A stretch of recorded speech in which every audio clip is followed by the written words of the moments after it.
जय हिंद दोस्तों, एक बार फिर से आपका स्वागत है।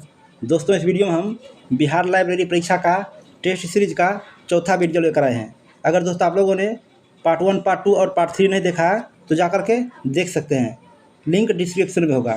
तो चलिए दोस्तों, आज का वीडियो शुरू करते हैं। पहला क्वेश्चन है, पुस्तकालय विज्ञान शब्द का सर्वप्रथम प्रयोग किसने किया था? तो इसका सही आंसर होगा दोस्तों ऑप्शन बी, मार्टिन श्रेतिंगर। चलिए अगला देखते हैं। अगला क्वेश्चन है कि भारत में राष्ट्रीय पुस्तकालय अध्यक्ष दिवस किस व्यक्तित्व के जन्मदिन के उपलक्ष्य में मनाया जाता है? तो इसका सही आंसर होगा दोस्तों option number A, RS Ranganathan. चलिए अगला देखते हैं। अगला प्रश्न है तीसरा कि लाइब्रेरी ऑफ कांग्रेस की स्थापना किस वर्ष हुई? तो इसका सही आंसर होगा दोस्तों ऑप्शन बी, 1800 में। चलिए अगला देखते हैं। अगला प्रश्न है DDC यानी कि ड्यूई डेसिमल क्लासिफिकेशन में एरिया टेबल कौन सी तालिका है? तो इसका सही आंसर होगा दोस्तों ऑप्शन बी, तालिका 2।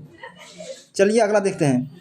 अगला प्रश्न है 5 नंबर, CC यानी कि कॉलम क्लासिफिकेशन में मुख्य वर्ग B किसे दर्शाता है? तो इसका सही आंसर होगा ऑप्शन सी, गणित को। चलिए अगला देखते हैं। अगला प्रश्न है त्रिपिटक प्रणाली का उपयोग पुस्तकालय में किस कार्य के लिए होता है? तो इसका सही आंसर हो जाएगा ऑप्शन बी, सामयिक प्रकाशनों का नियंत्रण के लिए। चलिए अगला देखते हैं। अगला प्रश्न है यूनेस्को की स्थापना किस वर्ष हुई? तो इसका सही आंसर होगा ऑप्शन बी, 1945 में। चलिए अगला प्रश्न देखते हैं।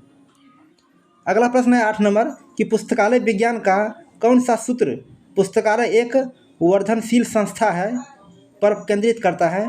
तो इसका सही आंसर होगा दोस्तों ऑप्शन डी, पंचम सूत्र। चलिए अगला देखते हैं। अगला क्वेश्चन है कि OPAC में O का क्या अर्थ है? तो इसका सही आंसर हो जाएगा ऑप्शन बी, ऑनलाइन। चलिए अगला देखते हैं। अगला प्रश्न है ISBN में कितने भाग होते हैं? तो इसका सही आंसर हो जाएगा ऑप्शन सी, 5 भाग। उसके बाद अगला क्वेश्चन है कि किस आयोग ने महाविद्यालय पुस्तकालयों के लिए कुल बजट का 6.5% से 10% तक आवंटित करने की सिफारिश की? तो इसका सही आंसर हो जाएगा ऑप्शन नंबर बी,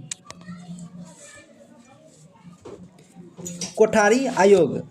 चलिए अगला देखते हैं। अगला प्रश्न है 12 नंबर, अब्स्ट्रैक्ट्स किस प्रकार का सूचना स्रोत है? तो इसका सही आंसर हो जाएगा ऑप्शन बी, द्वितीय। चलिए अगला देखते हैं। अगला प्रश्न है AACR2 में एक ही लेखक द्वारा लिखी गई 3 कृतियों के लिए मुख्य प्रविष्टि किसके अंतर्गत बनेगी? तो इसका सही आंसर होगा ऑप्शन बी, लेखक के नाम से। चलिए अगला देखते हैं। अगला प्रश्न है भारत में कौन सा राज्य सार्वजनिक पुस्तकालय अधिनियम पारित करने वाला पहला राज्य था? तो इसका सही आंसर होगा दोस्तों ऑप्शन सी, तमिलनाडु। उसके बाद अगला क्वेश्चन है DELNET का पूरा नाम क्या है? तो इसका सही आंसर होगा दोस्तों option B, developing library network. चलिए अगला देखते हैं। अगला प्रश्न है सूचना का अधिकार अधिनियम 2005 कब लागू हुआ? तो इसका सही जवाब होगा ऑप्शन ए, 12 अक्टूबर 2005 को। उसके बाद अगला क्वेश्चन है कि DDC के 23वें संस्करण का प्रकाशन किस वर्ष हुआ? तो इसका सही जवाब होगा ऑप्शन बी, 2011 में। चलिए अगला क्वेश्चन है CC में M पक्ष क्या दर्शाता है? तो इसका सही आंसर होगा दोस्तों ऑप्शन डी, पदार्थ। तो चलिए अगला देखते हैं। अगला प्रश्न है ग्रंथालय सॉफ्टवेयर किसके द्वारा विकसित किया गया था? तो इसका सही जवाब होगा ऑप्शन ए, संचार और सूचना प्रौद्योगिकी मंत्रालय द्वारा। चलिए अगला देखते हैं। अगला प्रश्न है कि इन्फॉर्मेशन रिट्रीवल शब्द का प्रयोग सर्वप्रथम किसने किया? तो इसका सही जवाब होगा ऑप्शन बी, केल्विन मूर्स ने। चलिए अगला देखते हैं। अगला प्रश्न है 21 नंबर कि यूडीसी यानी कि यूनिवर्सल डेसिमल क्लासिफिकेशन किस वर्गीकरण पद्धति पर आधारित है? तो इसका सही जवाब होगा option B, Dewey decimal classification. उसके बाद अगला क्वेश्चन है कि पुस्तकालय में पुस्तकों को पाठकों द्वारा सीधे पहुंच योग्य बनाने की प्रणाली क्या कहलाती है? तो इसका सही जवाब होगा ऑप्शन बी, मुक्त प्रवेश प्रणाली। उसके बाद अगला क्वेश्चन है कि RRRLF का प्रधान कार्यालय कहाँ स्थित है? तो इसका सही जवाब होगा ऑप्शन सी, कोलकाता में। तो चलिए दोस्तों अगला देखते हैं। अगला प्रश्न है MARC रिकॉर्ड में लीडर कितने कैरेक्टर का होता है? तो इसका सही जवाब होगा दोस्तों ऑप्शन बी, 24 कैरेक्टर का। चलिए अगला देखते हैं। अगला प्रश्न है कि भारत में पुस्तकालय विज्ञान शिक्षा का प्रारंभ किस विद्यालय से माना जाता है? तो इसका सही जवाब होगा ऑप्शन ए, पंजाब विश्वविद्यालय। ठीक है। उसके बाद अगला क्वेश्चन है encyclopaedia of library and information science किसके द्वारा प्रकाशित की जाती है? तो इसका सही जवाब होगा ऑप्शन बी, मार्सेल डेकर द्वारा। उसके बाद अगला क्वेश्चन है कि नेटवर्क चार्जिंग सिस्टम में उपयोग किए जाने वाला कार्ड का आकार क्या होता है? तो इसका सही आंसर होगा दोस्तों ऑप्शन ए, ठीक है, 5x3। उसके बाद अगला क्वेश्चन है 28 नंबर क्वेश्चन है कि पुस्तकालय उपकर किस प्रकार के पुस्तकालयों के वित्त का एक स्रोत है? तो इसका सही जवाब होगा ऑप्शन सी, सार्वजनिक पुस्तकालय। चलिए अगला क्वेश्चन देखते हैं। अगला क्वेश्चन है दोस्तों FID की स्थापना किसने की? तो इसका सही जवाब होगा ऑप्शन बी, पॉल ऑटलेट और हेनरी ला फाउंटेन ने। चलिए अगला देखते हैं। अगला प्रश्न है नेशनल मिशन ऑन लाइब्रेरीज का शुभारंभ किस पंचवर्षीय योजना के दौरान हुआ? तो इसका सही जवाब है ऑप्शन सी, 12वीं। अगला क्वेश्चन है UGC इन्फोनेट डिजिटल लाइब्रेरी कंसोर्टियम किसके द्वारा प्रतिबंधित किया जाता है? तो इसका सही जवाब होगा दोस्तों ऑप्शन नंबर बी, 31 का बी हो जाएगा। चलिए अगला देखते हैं। अगला प्रश्न है सिन्हा समिति का गठन किसके विकास के लिए किया गया था? तो इसका सही जवाब होगा ऑप्शन सी, सार्वजनिक पुस्तकालय। अगला क्वेश्चन है CCC यानी कि क्लासिफाइड कैटलॉग कोड में क्रॉस रेफरेंस इंडेक्स एंट्री कितने प्रकार की होती है? तो इसका सही जवाब होगा ऑप्शन बी, 3 प्रकार के। चलिए अगला देखते हैं। अगला प्रश्न है इंपीरियल लाइब्रेरी कोलकाता को जनता के लिए कब खोला गया था? तो इसका सही जवाब हो जाएगा ऑप्शन बी, 1903 में। चलिए अगला देखते हैं। अगला प्रश्न है CAS का उद्देश्य क्या है? तो इसका सही जवाब है ऑप्शन बी, ठीक है, उपयोगकर्ताओं को नवीनतम विकासों से अवगत कराना। चलिए अगला देखते हैं। अगला प्रश्न है कि भारत में बौद्धिक संपदा अधिकार के अंतर्गत क्या आता है? तो इसका सही जवाब है ऑप्शन डी हो जाएगा इसका, ठीक है, कॉपीराइट, पेमेंट, ट्रेडमार्क, ये सभी, ठीक है, उपरोक्त सभी। चलिए अगला देखते हैं। अगला प्रश्न है DDC में इंडो आर्यन भाषाएं किस मुख्य वर्ग के अंतर्गत आती है? तो इसका सही जवाब होगा ऑप्शन ए, ठीक है, 400 भाषा। चलिए अगला क्वेश्चन देखते हैं। अगला प्रश्न है कि उपयोगकर्ता शिक्षा का मुख्य उद्देश्य क्या है? तो इसका सही जवाब होगा ऑप्शन बी, ठीक है, उपयोगकर्ताओं को पुस्तकालय संसाधनों का प्रभावी ढंग से उपयोग करने में सक्षम बनाना। ठीक है, इसका सही जवाब होगा ऑप्शन बी। चलिए अगला देखते हैं। अगला प्रश्न है, पुस्तकालय स्वचालन का पहला चरण सामान्यतः क्या होता है? तो इसका सही जवाब होगा ऑप्शन बी, कैटलॉगिंग मॉड्यूल। उसके बाद है APUPA, पैटर्न पुस्तकों को व्यवस्थित का एक सिद्धांत है। ठीक है, फिर से देखिए, APUPA पैटर्न पुस्तकों के व्यवस्थापन का एक सिद्धांत है। यह किससे संबंधित है? तो इसका सही जवाब होगा दोस्तों ऑप्शन नंबर ए। ठीक है, विषय की प्रासंगिकता से। चलिए अगला देखते हैं। अगला प्रश्न है कि IATLIS का पूर्ण रूप क्या है? तो इसका सही जवाब हो जाएगा ऑप्शन ए। ठीक है, Indian association of teachers in library and information science. ठीक है, ऑप्शन ए इसका सही जवाब होगा। चलिए अगला देखते हैं। अगला प्रश्न है, थिसॉरस का निर्माण मुख्य रूप से किस कार्य के लिए किया जाता है? तो इसका सही जवाब होगा ऑप्शन सी, सूचीकरण के लिए। उसके बाद अगला क्वेश्चन है कि पुस्तकालय बजट तैयार करने की वह विधि जिसमें प्रत्येक कार्यक्रम को शून्य आधार से उचित ठहराया जाता है कहलाती है? तो क्या कहलाती है दोस्तों? इसका ऑप्शन हो जाएगा डी। ठीक है, जीरो बेस्ड बजट। चलिए अगला देखते हैं। अगला प्रश्न है कि इंडियन नेशनल बिब्लियोग्राफी की आवधिकता क्या होती है, मतलब क्या है? तो इसका सही जवाब होगा ऑप्शन सी, 44 का सी हो जाएगा दोस्तों, मासिक।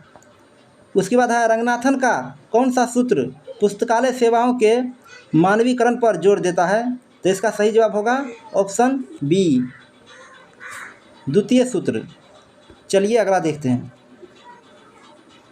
अगला क्वेश्चन है कि ई ग्रंथालय का कौन सा पहला संस्करण क्लाउड प्लेटफॉर्म पर उपलब्ध कराया गया था? तो इसका सही जवाब होगा दोस्तों ऑप्शन डी, EG 4.0। ठीक है, 4.0। उसके बाद अगला क्वेश्चन है, गजेटियर ऑफ इंडिया किस प्रकार का सूचना स्रोत है? तो इसका सही जवाब होगा ऑप्शन बी, भौगोलिक स्रोत। चलिए अगला देखते हैं। अगला प्रश्न है 48 में कि भारत में राष्ट्रीय पठन दिवस कब मनाया जाता है? तो इसका सही जवाब होगा दोस्तों ऑप्शन ए, 19 जून को। ठीक है, चलिए अगला देखते हैं। अगला प्रश्न है कि रंगनाथन ने पुस्तक चयन के 3 सिद्धांत कौन से दिए थे जो उनके प्रथम 3 नियमों पर आधारित है? तो इसका सही जवाब होगा दोस्तों ऑप्शन सी, पुस्तक उपयोग के लिए है, प्रत्येक पाठक को उसकी पुस्तक मिले।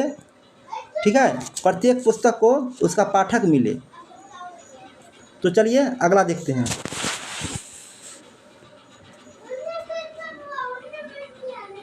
अगला प्रश्न है, पेटेंट की अवधि सामान्यतः कितने वर्ष होती है? तो इसका सही जवाब होगा ऑप्शन सी, 20 वर्ष। चलिए अगला देखते हैं। अगला प्रश्न है कि MBO का अर्थ है? तो इसका सही जवाब होगा दोस्तों option B, management by objectives. उसके बाद अगला क्वेश्चन है कि न्यू एनसाइक्लोपीडिया ब्रिटानिका का 15वां संस्करण कितने भागों में विभाजित है? तो इसका सही जवाब हो जाएगा ऑप्शन सी, 3 भागों में। ठीक है, चलिए दोस्तों अगला देखते हैं। अगला क्वेश्चन है 53 नंबर कि CA कटर का rules for a dictionary catalogue किस वर्ष प्रकाशित हुआ? तो इसका सही जवाब है ऑप्शन ए, 1876 में। उसके बाद अगला क्वेश्चन है कि वर्ल्ड कैट किसका एक उदाहरण है? तो इसका सही जवाब होगा ऑप्शन ए, यूनियन कैटलॉग का। चलिए अगला देखते हैं। अगला क्वेश्चन है कंसोर्टियम का मुख्य लाभ क्या है? तो इसका सही जवाब होगा दोस्तों ऑप्शन डी, इसमें उपरोक्त सभी होगा। ठीक है, ऑप्शन डी इसका सही जवाब। चलिए अगला देखते हैं। अगला प्रश्न है बिब्लियोमेट्रिक्स शब्द किसने गढ़ा? तो इसका सही जवाब होगा ऑप्शन बी, 56 का दोस्तों बी होगा, एलन प्रिचर्ड। ठीक है, चलिए अगला क्वेश्चन है कि डीडीसी का ऑनलाइन संस्करण क्या कहलाता है? तो इसका सही जवाब होगा ऑप्शन बी। ठीक है, वेब ड्यूई। उसके बाद अगला क्वेश्चन है कि एसडीआई सेवा व्यक्तिगत होती है या सामूहिक? तो इसका सही जवाब होगा दोस्तों ऑप्शन ए, 58 का दोस्तों ऑप्शन ए होगा, व्यक्तिगत। चलिए अगला देखते हैं। अगला प्रश्न है कि पुस्तकालय में बाय बैक पॉलिसी किससे संबंधित है? तो इसका सही जवाब होगा ऑप्शन ए, पुरानी पुस्तकों को वापस खरीदना। चलिए अगला देखते हैं। अगला प्रश्न है डिजिटल ऑब्जेक्ट आइडेंटिफायर क्या सुनिश्चित करता है? तो इसका सही जवाब होगा ऑप्शन बी, डिजिटल वस्तु तक अस्थायी पहुंच। ठीक है, इसका सही जवाब होगा ऑप्शन बी। चलिए अगला देखते हैं। 61 नंबर क्वेश्चन है कि बुलियन लॉजिक में OR ऑपरेटर का उपयोग खोज परिणामों को करता है। तो इसका सही जवाब होगा ऑप्शन बी, यानी कि 61 का हो जाएगा ऑप्शन बी, विस्तृत। अगला क्वेश्चन है 62 नंबर कि ASLIB अब किसका हिस्सा है? तो इसका सही जवाब होगा दोस्तों option C, Emerald Group Publishing का। चलिए अगला देखते हैं। अगला क्वेश्चन है कि सीसी में एंटेरियोराइजिंग कॉमन आइसोलेट्स की संख्या कितनी है? तो इसका सही आंसर होगा दोस्तों ऑप्शन सी, 63 का हो जाएगा ऑप्शन सी, लगभग 20। उसके बाद अगला क्वेश्चन है कि डॉक्टर SR रंगनाथन को भारत सरकार द्वारा राष्ट्रीय शोध प्रोफेसर की उपाधि कब दी गई? तो इसका सही जवाब होगा दोस्तों ऑप्शन सी, 64 का हो जाएगा ऑप्शन सी, 1965 में। चलिए अगला देखते हैं। अगला प्रश्न है पेरिस प्रिंसिपल्स का मुख्य फोकस क्या था? तो इसका सही जवाब होगा ऑप्शन बी, सूचीकरण के सिद्धांत। उसके बाद अगला क्वेश्चन है 66 नंबर कि फ्यूजिटिव मटेरियल क्या है? तो इसका सही जवाब हो जाएगा ऑप्शन बी, ऐसी सामग्री जिसे खोजना और प्राप्त करना कठिन हो। ठीक है, 66 का बी दोस्तों सही आंसर होगा। चलिए अगला क्वेश्चन देखते हैं। अगला क्वेश्चन है टोटल क्वालिटी मैनेजमेंट का सिद्धांत पुस्तकों में क्यों लागू किया जाता है? तो इसका सही जवाब होगा दोस्तों ऑप्शन बी, सेवाओं की गुणवत्ता में निरंतर सुधार के लिए। चलिए अगला देखते हैं। अगला प्रश्न है स्वयं प्रभा क्या है? तो इसका सही जवाब होगा दोस्तों ऑप्शन बी, DTH चैनलों का एक समूह जो शैक्षिक कार्यक्रम प्रसारित करता है। ठीक है, इसका सही जवाब होगा। चलिए अगला क्वेश्चन है कि रंगनाथन द्वारा प्रतिपादित कैटलॉगिंग के कैनन की संख्या कितनी है? तो इसका सही जवाब होगा ऑप्शन सी। ठीक है, 69 का दोस्तों सी होगा, 9। चलिए अगला देखते हैं। अगला प्रश्न है ब्रिटिश नेशनल बिब्लियोग्राफी में वर्गीकरण के लिए किस पद्धति का उपयोग किया जाता है? तो इसका सही जवाब होगा option B, Dewey decimal classification. चलिए अगला देखते हैं।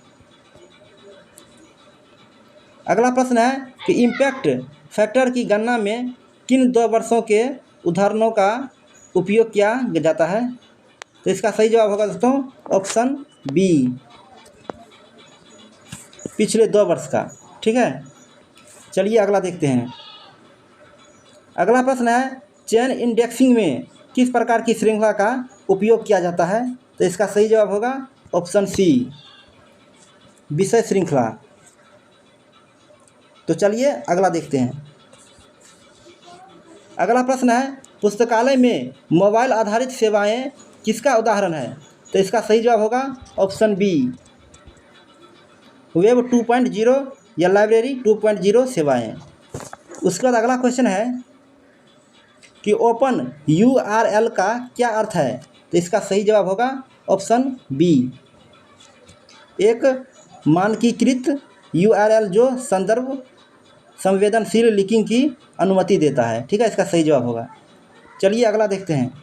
अगला है 75 नंबर में कि मीडिया एंड इंफॉर्मेशन लिटरेसी किन दो साक्षरताओं का संयोजन है? तो इसका सही जवाब होगा ऑप्शन बी, मीडिया साक्षरता और सूचना साक्षरता। चलिए अगला क्वेश्चन है कि नेशनल नॉलेज कमीशन 2005 से 2009 ने पुस्तकालयों के संबंध में क्या सिफारिशें दी थी? तो इसका सही जवाब होगा दोस्तों ऑप्शन डी, इसमें हो जाएगा उपरोक्त सभी। आप लोग ध्यान से देख लीजिए। चलिए अगला देखते हैं। अगला प्रश्न है, सीसी में डिवाइस, ठीक है, सीसी में डिवाइस का उपयोग किसके निर्माण के लिए किया जाता है? तो इसका सही जवाब होगा ऑप्शन बी, 77 का दोस्तों ऑप्शन बी होगा। ठीक है, आइसोलेट्स या वर्गांक। उसके बाद अगला क्वेश्चन है कि हु किस प्रकार का सूचना स्रोत है? तो इसका सही जवाब होगा ऑप्शन बी, जीवनी परक। ठीक है, चलिए अगला देखते हैं। अगला प्रश्न है, रंगनाथन के स्टाफ फार्मूला में एक पेशेवर सहायक प्रतिदिन कितने कार्य कर सकता है? तो इसका सही जवाब होगा ऑप्शन सी, 50 पुस्तकों का तकनीकी प्रसंस्करण। ठीक है, 79 का सी आंसर सही होगा।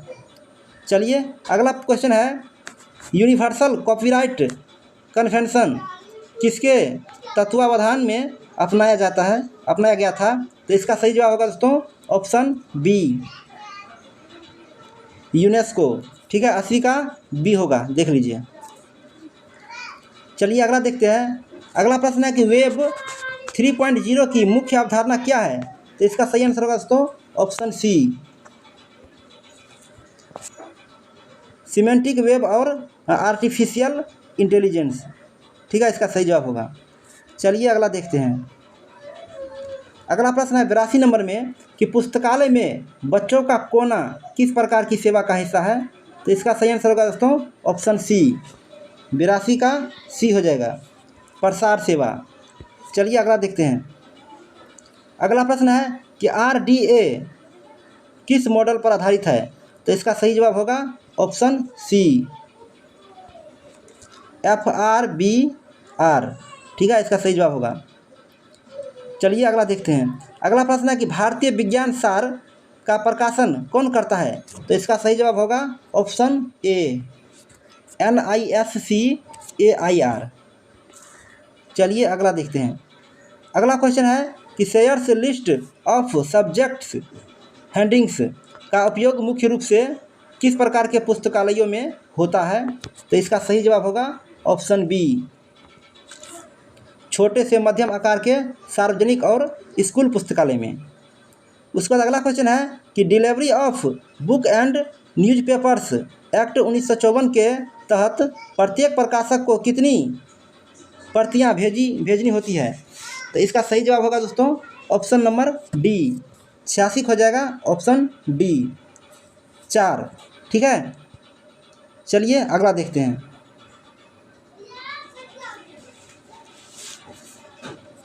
अगला प्रश्न है कि DDC का पहला इलेक्ट्रॉनिक संस्करण किस नाम से जाना जाता था? तो इसका सही जवाब होगा ऑप्शन बी, इलेक्ट्रॉनिक डिवे।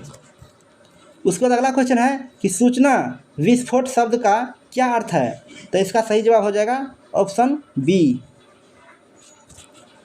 सूचना की तीव्र गति से बढ़ती मात्रा। चलिए अगला देखते हैं। अगला प्रश्न है पुस्तकालय में पुस्तकों को नुकसान से बचाने की जाने वाली गतिविधियां क्या कहलाती है? तो इसका सही जवाब होगा ऑप्शन सी, परिरक्षण और संरक्षण। चलिए अगला देखते हैं। अगला क्वेश्चन है यूरोपा वर्ल्ड ऑफ लर्निंग क्या प्रदान करता है? तो इसका सही जवाब है ऑप्शन सी, दुनिया भर के शैक्षणिक संस्थानों। उसके बाद अगला क्वेश्चन है कि SENDOC कहाँ स्थित है? तो इसका सही जवाब हो जाएगा ऑप्शन सी, हैदराबाद में। चलिए अगला देखते हैं। अगला प्रश्न है CC में फेज रिलेशन कितने प्रकार के होते हैं? तो इसका सही जवाब होगा ऑप्शन सी, 5 प्रकार के।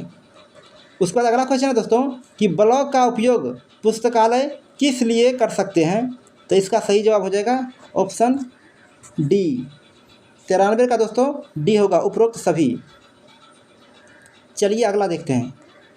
अगला प्रश्न है कि पुस्तकालय बजट का अधिकांश भाग सामान्यतः किस पर खर्च होता है?